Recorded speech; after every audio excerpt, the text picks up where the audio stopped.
Sebuah karangan kayak Mbah Hasyim itu harus semuanya maklumat. Jadi ketika beliau Mbah Hasyim menghentikan adabul alim, orang alim itu banyak, tapi harus punya adab. Jadi orang dulu itu kalau ngendikan kualitasnya itu luar biasa. Ya hanya sederhana sebenarnya bilang ajmain, tapi kualitasnya luar biasa. Atau bilang Allahumma sholli ala Muhammad, kualitasnya luar biasa. Allahumma itu pemberi, Muhammad penerima, sehingga nggak akan terjadi menuhankan Muhammad. Sama ulama diteruskan dengan menambahi sifat al-a'rad al-basari. Jadi dugaan saya dan saya berkeyakinan Nabi Muhammad ketika dahar di depan umum dengan Nabi Isa yang sedang sholat itu afdol Nabi Muhammad sedang dahar, karena dengan dahar itu ada nafsu rububiyah. Beliau memaklumatkan diri bahwa saya tidak Tuhan. Ini di sini kenapa Allah muji Nabi Muhammad kadang dengan pujian yang sederhana. Wa ma arsalna qablaka minal mursalina illa innahum la ya'kuluna at-ta'ama wa yamshuna fil aswaq. Karena akluhum at-ta'am adalah maklumat bahwa beliau-beliau tidak Rabbi wal Islam dini wa Muhammadan Rasulullah. Saya sering meneliti karangannya Said Muhammad, banyak dan saya baca. Itu selalu wa sahbihi ajmain. Di sini Mbah Hasyim juga menghentikan wa ashabihi at-thahirin ajmain. Fa inna hadhil kalimata kalimatun fariqatun bainana wa bainas syiah. Fa inna nukrimu jami'as sahabah wa hum yukrimuna sahabiyan wa ahanu sahabiyan akhar. Itu harus disarai, jangan menjadi monoton ajmain. Saya ngaji di mana-mana selalu pakai khutbah yang konvensional wa ala ali wa sahbi asmain. Selain males ya khutbah sing ngengkek, juga agak tipikal orang ngengkek. Meskipun saya bisa bahasa Arab, karena ajma ini kalimatun fariqah, bahwa yang membedakan kita dengan kelompok itu adalah kita menghormati semua sahabat. Jika Mbah Hasyim ketika mengatakan ajmain dengan energi yang luar biasa, bukan monoton ajmain. Nah sekarang banyak santri yang bilang ajmain itu mergo hafalane mau ajmain, maksudnya piye ya ora roh. Pokoknya ngarepin nun, Rabbil Alamin, Mursalin, Ajmain. Itu santri kriminal ya. Itu harus ditobatkan ya. Kalau saya jadi gurunya, jadi Pak Musta'in itu tidak saya luluskan di Ma'had Alim. Karena ngelafatkan Ajmain orang Jawa itu ora paham. Jadi Ajmain itu kalimatun fariqah bainana wa bainas syiah fa inna nukrimu jami'as sahabah. Jadi semacam maklumat. Semacam apa? Malu. Begitu juga menyangkut sholawat. Ini ada Bul Muta'alim, kebetulan saya kaji itu An-Naur Robek, karena itu cara saya memarahi Ma'had Ali di sini nanti. Marahi itu bagus ya. Karena kadang-kadang ilmu harus disampaikan dengan marah, tapi tidak emosi. Sayyid Zabidi ketika memaknai sholawat itu luar biasa. Sampean bisa ngecek di Fadhailus Sholawat ala Rasulillah sallallahu alaihi wasallam. Itu kalau ngendikan itu wah luar biasa. Nabi itu jadi nabi setelah Isa bin Maryam yang dituhankan. Kita tahu Isa itu solehnya Masya Allah, gak punya istri, gak punya anak, gak punya harta, gak punya apa-apa. Dan kalau dipisai orang ya tidak balas, ditabok kanan dikasih kiri, pokoknya terlalu sempurna sampai dianggap anak Tuhan. Nabi itu jadi nabi itu setelah Nabi Isa. Nabi yang begitu dimuliakan sampai dianggap sebagai anak. Jika Nabi itu ada traumanya. Saking traumanya Nabi itu kalau dahar itu di depan umum dan duduknya agak kurang priayi. Hingga kalau ada orang lewat yang belum iman bilang, hadar rajul alladzi yas'umu annahu nabiyyun ya'kulu kama ya'kulul abdu. Ini tahu orang yang mengira dirinya nabi, tapi kalau makan tidak priayi. Seperti makan gaya makannya budak. Tapi Nabi dengan rileks ngendikan wa ayu abdin a'badu minhu. Siapa budak yang lebih baik ketimbang keperbudakan saya? Muridan bidzalika abdullah. Beliau merasa itu sebagai hamba Allah. Tapi apa yang terjadi? Itu perlawanan Nabi terhadap status bahwa seorang Nabi itu Tuhan. Nabi melawan terus menerus. Sehingga ulamanya juga ikut mengatakan gitu. Di antara ciri khas Nabi apa? Al-a'rad al-basyariyah. Beliau harus punya sisi sebagai manusia. Karena itu bentuk perlawanan terhadap penuhanan Nabi. Yaitu zaman Nabi siapa? Isa. Akhirnya Nabi itu daharnya ya ibadah, tidurnya ya ibadah, nikahnya ya ibadah. Justru barokahnya Nabi nikah, huwa basarun, buktinya yangkih, beliau menikah. Beliau juga basar, buktinya punya anak. Jadi semua yang terjadi pada Nabi itu bentuknya semuanya tauhid. Nafyul uluhiyah anil bashar dan isbatul uluhiyah hanya kepada Allah Subhanahu. Harusnya Mahatali itu punya kualitas seperti itu. Sehingga wong ajmain nggak ditakriri ini saya curiga. Iya ya kalimat sepenting itu nggak ada penjelasannya, nggak ada tahqiqnya. Ini yang keliru semoga gurunya.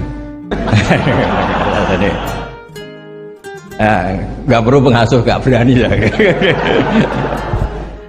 Nah, jika kata Sayyid Zabidi, hadhil ummah masunatun wa mar'iyatun, dari kesalahan umat ini pasti terjaga, tidak mungkin salah kayak umatnya Nabi Isa. Bi barokati sholat ala Rasulillah sallallahu alaihi wasallam. Cara berpikir gimana? Begini, Allahumma itu Tuhan, ya Allah saya minta sholli, berikan sholawat terbaikmu ala Muhammad, sehingga Allah tetap posisi pemberi, apapun hebatnya Nabi itu penerima, sehingga jelas aturan mainnya, engkau pemberi, Rasulullah apapun hebatnya penerima. Dan ketika kita bilang Allahumma sholli afdhalus sholat, sholawat terbaik engkau kasihkan sama hamba terbaik engkau, jika jelas ini Tuhan, ini hamba terbaik. Dengan sholawat maka umat ini tidak akan menuhankan kanjeng Nabi Muhammad SAW apapun sempurnanya Nabi.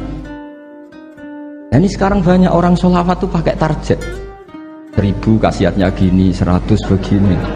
Oh itu juga kriminal menurut saya. Dalam konteks ilmu ya, jadi dalam konteks mujarrobat atau primbon itu bagus. Tapi kalau dalam konteks ilmu itu tersangka. Ini kata saya Zabidi, bukan kata saya yang ngarang kitab Ithaf. Dan kita tahu Mbah Hashim ngaji sama Mbah Mahfud.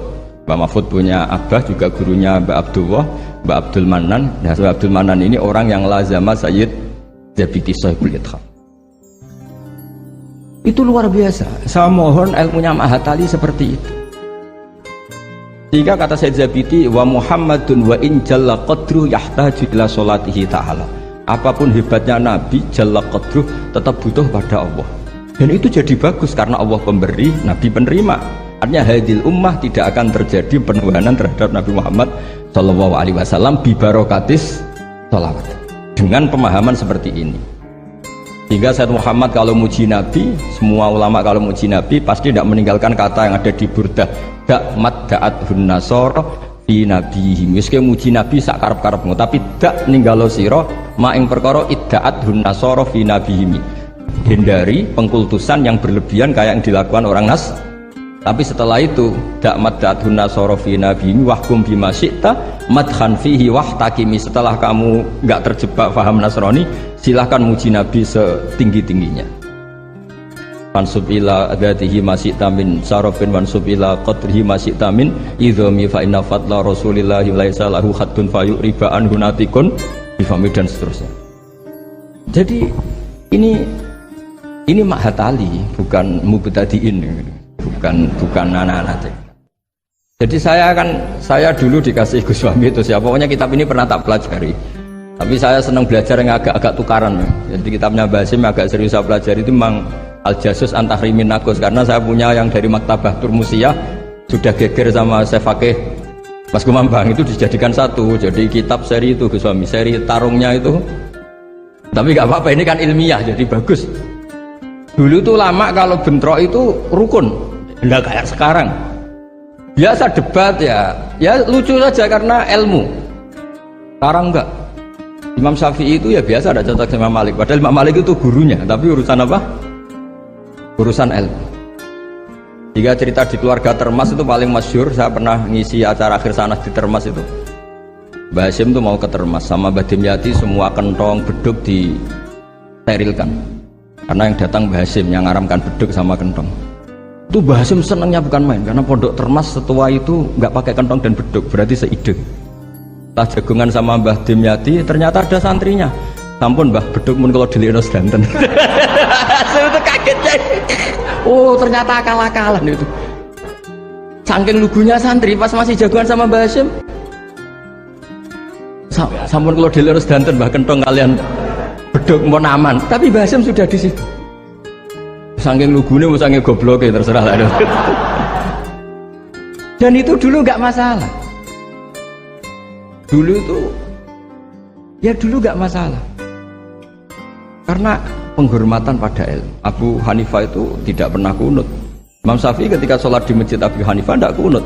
Ikroman di hadzal madhab, saya memuliakan madhabnya Abu Hanifah. Jadi saya mohon kualitas ilmu itu dijaga, terutama yang semacam maklumat. Kayak tadi Mbah Hasyim bilang wa ashabihi at-thayyibin ajma'in. Kata ajma'in itu penghormatan. Kata at-thahirin juga penghormatan. Ciri khas ahli sunnah adalah berpendapat kullu ashabi rasulillah udulun. Semua sahabatnya Nabi itu adil. Entah Bani Umayyah sekalipun itu adil. Sehingga Imam Bukhari meriwayatkan kadang ya dari Abi Sufyan, dari Muawiyah. Dan itu Mbah Hasyim terang-terangan nyifati ashabihi at-thahirin. Nah, jadi ini maklumat. Lagi-lagi gak ditahqiqi ini. Ya, jadi ini cracker sih. Ya, sudah tahu ini kemana. Pokoknya saya ngomong saja, biar punya kegiatan. Loh, karena ini majelis ilmu, sehingga saya agak kasar lah, karena ini majelis ilmu. Jadi orang itu harus, makanya di bab berjanji itu punya kualitas luar biasa. Itu juga karena maklumatnya. Misalnya ada orang yang memahami mbah-mbahnya Nabi itu begini. Dijawab oleh Dibak berjanji oleh Simtuduror bahwa bapaknya Nabi luar biasa. Wa kaifala wa sayyidul akramu sallallahu alaihi wasallam wasitatuhul muntaqah. Nabi itu orang suci, nggak mungkin berpindah-pindah ke rahim yang najis. Nanti Nabi ikut mutanajis. Jadi walam yazalillahu subhanahu wa ta'ala yang kulunil aslabi tohiroti ila arhamis tohiroti sakit hatta akhrajan yawa min baini abawaya wa huma lam yaltaqiya ala sifahin qad hafizal ilahu karomatan di Muhammadin abahul amjada sonal ismihi tarakus sifaha falam yusib. Itu maklumat. Saratun saronuru nubuwati fi asariril hurorihimul bahaya wa badara badruhu fi jabini jadihi abdil muttalibi wabnihi. Semua itu maklumat. Nah, sebuah karangan kayak Mbah Hasyim itu harus semuanya maklumat. Jadi ketika beliau Mbah Hasyim menghentikan adabul alim, orang alim itu banyak, tapi harus punya adab.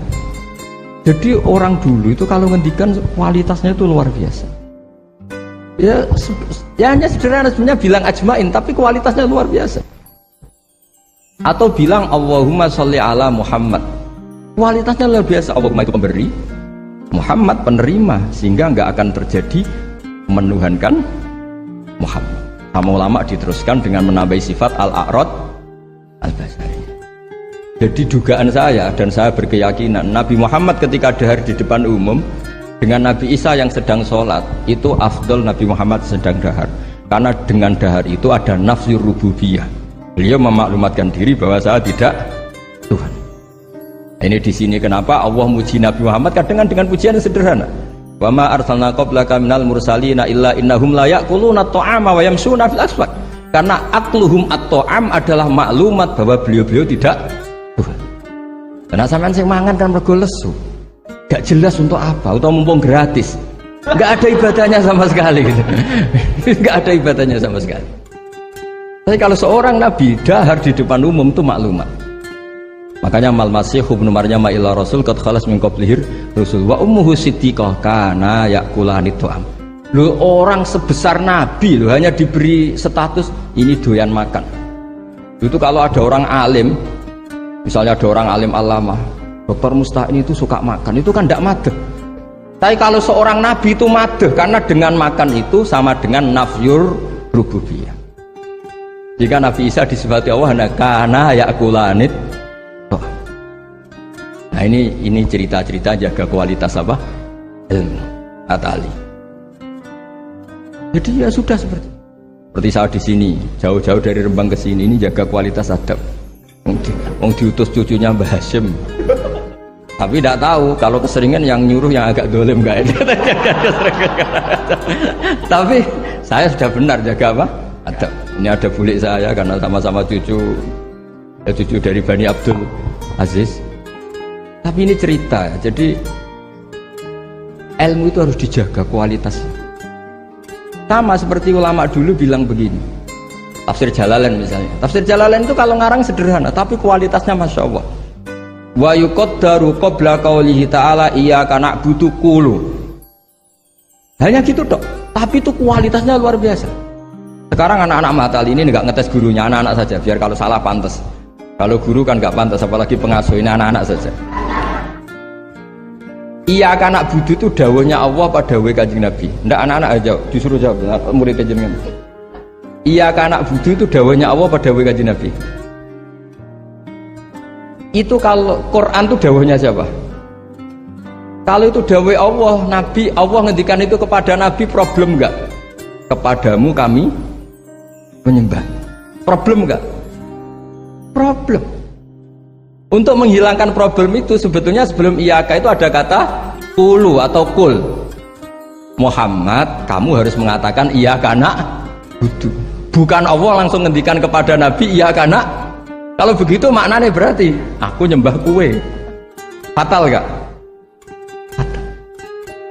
Jadi kelihatannya hanya sederhana, wa yuqaddaru qabla qaulihi ta'ala iyaka na'budu kulu. Karena hanya dengan cara itu makna menjadi sah. Yaitu Nabi dilatih Allah, Muhammad katakan iyaka na'budu. Akhirnya Nabi menirukan iyaka na'. Memang iyaka na'budu dawuh Allah, tapi yang dilatihkan untuk Kanjeng Nabi. Jelas nih. Nah itu cara jaga kualitas apa? Jadi hal-hal yang kecil itu. Begitu juga koma atau fasal.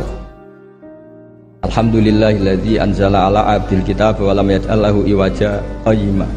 Itu kalau tidak difasal dengan sakta, maka maknanya Tuhan yang tidak menjadikan Quran itu iwajan, tidak dibikin bengkok, qayyiman ya tidak dibikin. Berarti Quran itu ya agak bengkok, agak lurus. Itu fatal. Tapi kalau diberi jeda fasal atau sakta, Allah tidak menjadikan Quran sebagai yang bengkok, berhenti. Maknanya agak bengkok itu apa? Qayyima. Makanya terus ada sakta. Karena dengan sakta itu qayyima menjadi penjelas lam yaj'al iwaja. Tapi kalau langsung maka ada tasallutul amil lam yaj'al pada iwaja. Tapi kalau dipotong itu Allah yang tidak menjadikan Quran sebagai iwaja, berhenti. Tidak iwaja itu apa? Qayyima. Hingga terus diharuskan ada sakta. Jadi ibarat ginilah, saya sebagai kiai Anda bilang, cung celokno Zaid, cung ojo nyeluk Zaid, berhenti Umar, mana jangan nyeluk Zaid, tapi panggilkan Umar. Tapi kalau jangan panggilkan Zaid, Umar, Bakar, semuanya dilarang dipanggil. Sehingga kamu jangan hanya mentang-mentang ngaji, pokoknya anut guru sakta, jangan seperti itu tidak mahatali. Maksudnya sampai tahu kenapa harus terjadi apa? Begitu seterusnya di surat Yasin.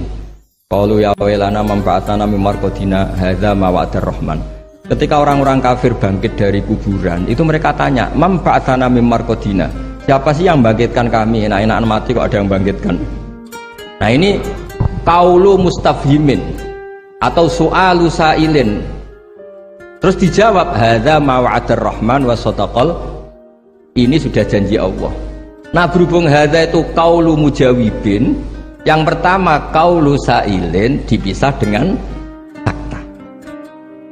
Jadi sakta itu tidak main-main, memang satu keharusan. Kalau dibaca langsung ya Mamba'atana mimar kodina hadza, berarti siapa yang bangkitkan kami, yang bangkitkan Allah. Ngomong-ngomong dewe dijawab-jawab dewe. Itu gak mahatali. Jadi kualitas ilmu itu dijaga sampai sedemikian rupa. Nah makanya saya baca An-Naur Robe itu luar biasa ketika Mbah Hashim memberi warning, ilmu itu dijaga kualitasnya per item, per huruf, karena kualitasnya ilmu ya di situ itu. Ya saya ulang lagi, kualitasnya ilmu di situ. Sama-sama mengatakan ajmain. Jadi kalau mengatakan orang sekali ber Said Muhammad, sekali ber Mbah Hashim, sekali ber Mbah Mun, Mbah Karim, Mbah Maksum Ali itu maklumat. Iki lho cung ahli sunnah. Ciri khasnya apa? Ikramu jami'is sahabat. Ketika bahasa menyebut wa ala alihi at-thayyibin, beliau jelas di konon ahli sunnah wal jamaah wa nukrimu ahlal. Jadi ya bikin muqaddimah sekaligus maklum.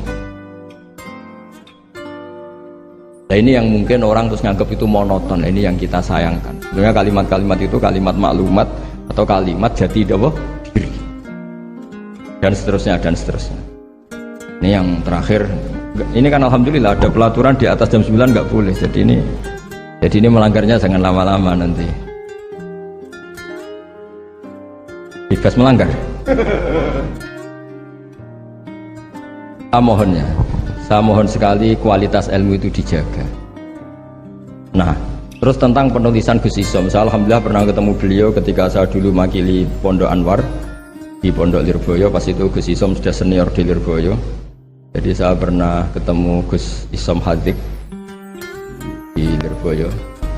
Jadi tahu betul lah saya beliau orang alim dan ceria dan sangat suka mendokumenter. Termasuk dokumen itu pernah naskah itu ditemukan di Rembang, karena dulu teman-temannya Mbah Hashim itu banyak yang di Rembang. Mungkin Gus Hakim suatu saat juga harus melihat naskah beliau yang ada di buyut saya. Saya punya buyut kandung namanya Kiai Fauzan. Itu dulu teman dekatnya Mbah Hashim. Itu ada tulisan-tulisan tangannya siapa? Mbah Hashim. Jadi buyut saya di Lasem itu namanya Mbak Idrus. Idrus itu bin Umar, yang Umar bin Arabi sama dengan nasabnya Ki Hamid Pasuruan. Mbak Umar ini punya istri namanya Maimunah. Ini binti Abdul Aziz. Karena Mbak Maimunah itu saudaranya Mbak Bedowi. Nah, buyut saya kandung itu Mbak Maimunah itu punya anak namanya Idrus, itu punya istri namanya Sofia. Nah, Sofia ini yang orang Kudus. Sofia punya adik Badi'ah yang melahirkan Mbah Sahal itu. Nah, ini beliau-beliau terus punya adik, diantaranya Ifadilah, yang diantara cucunya ada Pak Said Agil. Tapi singkat cerita, di situ itu Gus Hakim itu ada tulisan tangannya Mbah Hashim ketika memberi ijazah baca Sahih Muslim, Sahih Bukhari, dan tulisannya Mbah Hashim. Sehingga kalau mungkin tim bisa ke sana, itu di Sarah Muslim, Sarahnya Muslim Imam Nawawi itu ada tulisan tangannya Mbah Hashim. Itu tanda tangannya begini, kata bahu bibananihi muhauqilan wa musabbihan, mem gini Hashim Asy'ari. Beliau kalau nanda tangan itu diberi tambah, saya menulis ini bersamaan dengan membaca tahlil dan tasbih, muhauqilan wa musabbihan. Saking religiusnya Mbah Hashim. Jadi di beliau kalau di kitab saya itu milik buyut-buyut itu. Sehingga saya alhamdulillah sekarang sambung sama Gus Hakim, sambung Gus di sini. Saya senang sekali.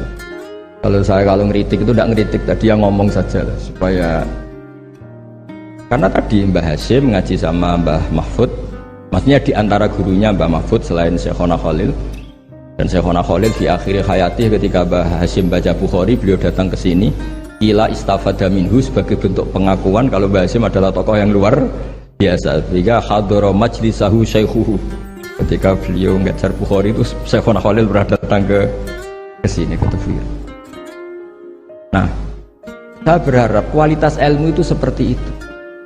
Baca sholawat itu adalah bentuk penghormatan kita kepada Rasulullah SAW, bahwa beliau mendapat sholawat terbaik dari Tuhan Yang Maha Esa. Tapi sekaligus maklumat, kita tidak akan kecelakaan kayak yang dialami orang apa? Nasrani. Karena jelas Allah pemberi, Nabi penerima. Apalagi ditambahi abdika wa rasulika, tambah maklumat bahwa apapun hebatnya Nabi tetap abdu. Sehingga sifat terbaik Nabi apa? Abdullah. Hingga ketika peristiwa Mi'raj sedahsyat itu Allah nyifati subhanalladzi asra bi abdihi. Nah, dengan cara-cara seperti itu kita menjaga kualitas ilmu.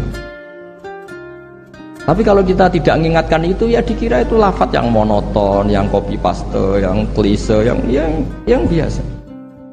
Maka ini belum saya ngakhiri ini, saya baca yang An-Na'u. Ini kitab saya yang beda sama halamannya mungkin sama jenengan, tapi nggak apa-apa lah.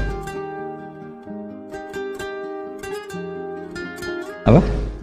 Enggak, yang anak-anak kan punyanya yang ini. Anak-anak punyanya yang apa? Yang dimiliki anak-anak? Oh, ya kalau yang di cetakan Irsadusari itu halaman 46, tapi kalau yang di cetakan ini pokoknya ikutnya An-Na'ur Rabi'. Tidak, supaya ngerti betapa Mbah Hashim ingin santri-santrinya itu detail. والإسلام ديني ومحمدا رسول الله